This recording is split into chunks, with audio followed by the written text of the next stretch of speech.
Dan malaikat yang kulihat berdiri di atas laut dan di atas bumi, mengangkat tangan kanannya ke langit.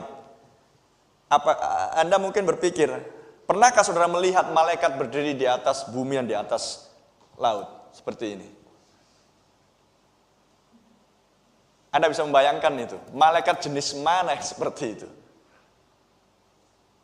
Nah, sebelum saya lanjutkan, saya ingin memberikan latar belakang tentang kitab Wahyu.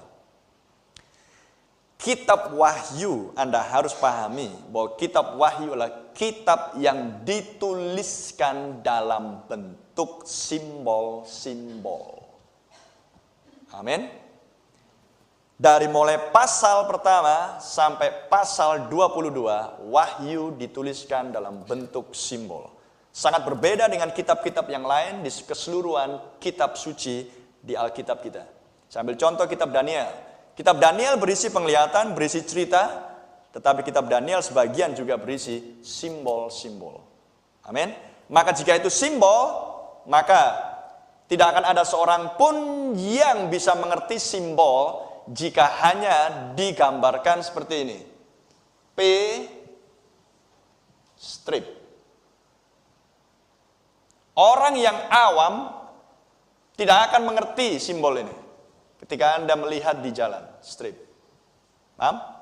Anak saya yang masih umur 7 tahun yang belum banyak tahu tentang pengetahuan, ketika melihat simbol P strip, dia akan bertanya kepada saya, apa itu Pak artinya? Maka saya jelaskan. Itu artinya adalah dilarang parkir. Mengerti? Itulah simbol. Jadi, supaya simbol bisa dimengerti, maka simbol perlu dijelaskan. Jadi jika ketujuh guru mengumandangkan suaranya, dan itulah simbol, malaikat berdiri di atas, satu kaki di atas laut, satu kaki di atas bumi, itu simbol, berarti harus ada sebuah wewenang di akhir zaman untuk menjelaskan arti itu. Kalau Anda tidak mengerti artinya, Anda dan saya akan jalan terus, bahkan parkir mobil di situ, maka yang berikutnya adalah prit, polisi datang, menilang saudara, Anda tidak diberkati. Kita rugi.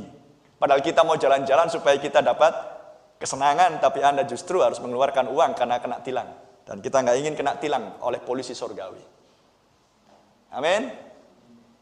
Dan malaikat yang kulihat berdiri di atas laut dan di atas bumi mengangkat tangan kanannya ke langit.